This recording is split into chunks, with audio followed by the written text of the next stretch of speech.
ఆ పనిముట్లను తీసుకొచ్చి, బాబు ఇవి ముద్దయిపోయాయండి అని చెప్పినప్పుడు ఆయన ఏం చేస్తాడంటే ఇనప కొలిమిలో పెట్టి కాల్చి, దాన్ని సుత్తితో కొట్టి, ఆకురాయితో దాన్ని ఫినిషింగ్ చేసి, దాన్ని సాన పట్టినప్పుడు ఏమైపోతుందంటే అది మరలా దాని యొక్క నిజస్వరూపాన్ని ధరించుకుంటుంది. హల్లెలూయా.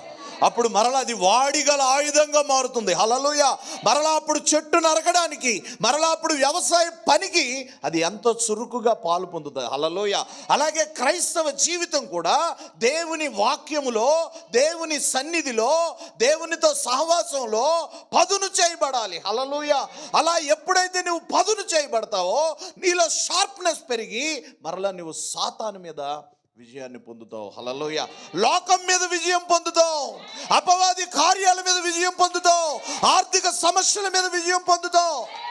నీవు సాతానికి భయపడడం కాదు, నీవు రోగానికి భయపడడం కాదు, నీవు ఓటమికి భయపడిపోవడం కాదు, నీవే వాటన్నిటికీ భయపెట్టే వ్యక్తిగా మారిపోతావు ఎప్పుడైతే దేవుని సన్నిధిలో నువ్వు పదును చేయబడినప్పుడు. హల్లెలూయా.